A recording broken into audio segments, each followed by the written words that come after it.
Yotox anti-moustique mooy aar mag ak ndaw ci bépp matu-matu yoo am na booy piis ci rido yére ak moustiquaire ak booy diw ci yaram. Val d'Afrique moo leen di may seen journal de la santé.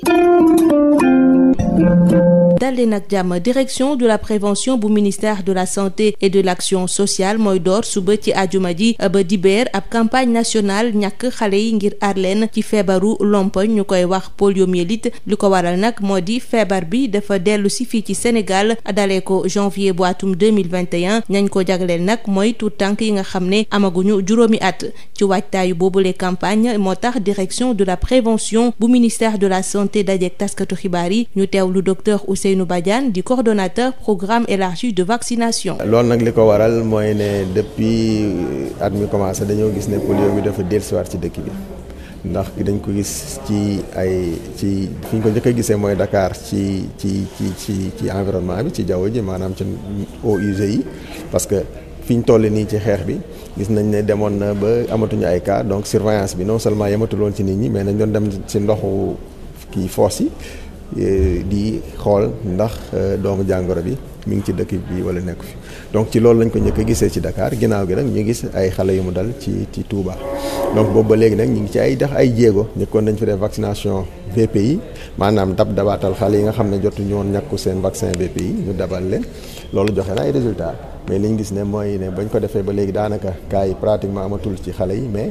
virus bi doomu jàngoro bi mi ngi ci environnement bi ba léegi nag tant que mi ngi foofu donc xale yëpp kenn nekkul à l'abri parce que mën na leen a dal loolu nag moo tax ñu organiser journée yooyu pour vacciner xale yëpp pour que xale yi am juddu ba am juróomi at buñ leen ñàkkee ñu protéger leen non seulement ñu protéger leen mais aussi tax ba virus bi dootul nekkati fenn ci environnement bi dootuñu ko fi gisati. saytu bi nga xam ne doon nañ ko ci amal tax na ba ñu wàññ fukki cas ak juróom-ñaar yoo xam ne nemmeek nañu ko ci juróom-benn diwaan ci réew mi seen bëbët nag moo di ñàkk lu toll ci 2 millions ci ay tuut tànk ak lu ëpp 2 millions ak juróom-ñetti téeméeri junniy tuut tànk ñu fas yéene amal ay porte à porte waaye it dem ci bërëb yi nga xam ne dafay faral di dajale ay nit. cas yi ci juróom-benn région lañ ko gis. li ci ëpp ci région de Diourbel la nekkoon moom moo ëpp ci ay cas mais ginnaaw gi gis nañ ko région de Louga ci Darou Moussi gis nañ ko région de Matam gis nañ ko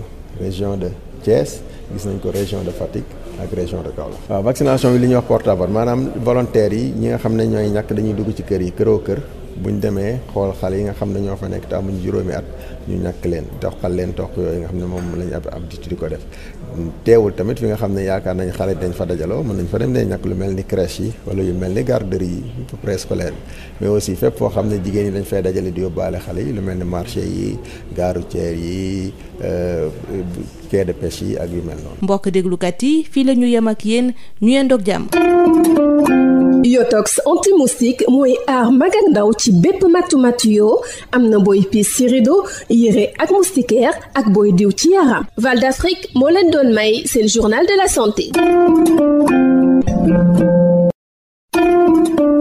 Yotox anti-moustique pour le corps, les vêtements, les rideaux et draps vous protège contre les moustiques chez l'adulte et l'enfant. Val d'Afrique vous offre votre journal de la santé.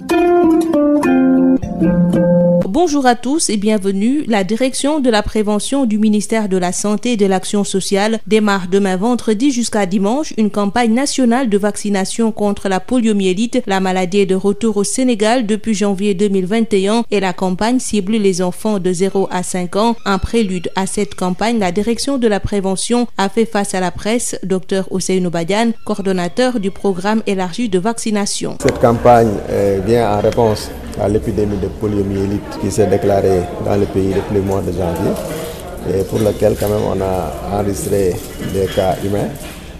Mais heureusement, nous n'étions pas restés les bras croisés. Il y a eu des actions qui ont été menées qui ont pu quand même amener à interrompre la transmission au niveau humain. Mais malheureusement, le prélèvement au niveau de l'environnement montre que ce virus est encore présent dans l'environnement. Et tant qu'il est dans l'environnement, tous les enfants sont menacés. C'est pourquoi nous organisons ces journées pour quand même et interrompre la circulation de ce virus-là. La surveillance a permis d'identifier 17 cas humains dans 6 régions et 12 cas environnementaux détectés à Dakar. On a eu des cas humains dans 6 régions et les prélèvements environnementaux concernent juste la région de Dakar. Le paradoxe, c'est qu'à Dakar, on a le virus dans l'environnement, mais il n'y a pas eu de cas humains. Et ceci montre quand même les performances de la vaccination au niveau de Dakar. Quelles sont les Donc les régions qui sont touchées, c'est principalement la région de Diourbel qui a pratiquement eu la moitié des cas. Il y a eu 5 autres régions, c'est la région de Thiès, la région de Louga, la région de Fatick, la région de Matam et la région de Kaolack. Pour atteindre l'objectif de 2 803 175 enfants, la stratégie de porte-à-porte sera déroulée et élargie aux différents lieux de rassemblement. Donc les volontaires vont entrer dans les maisons et donner les gouttes aux enfants. Cela n'empêche pas quand même d'aller dans les zones où il y a une forte concentration d'enfants pour les vacciner. Ce sera le cas au niveau des écoles préscolaires, des crèches, mais aussi des lieux de rassemblement comme les gares routières, les marchés ou les quais de pêche, donc les lieux où les femmes partent avec les enfants. C'est tout pour aujourd'hui. Merci de nous avoir suivis. Yotox anti-moustique pour le corps, les vêtements, les rideaux et draps vous protège contre les moustiques chez l'adulte et l'enfant. Val d'Afrique vous offre votre journal de la santé.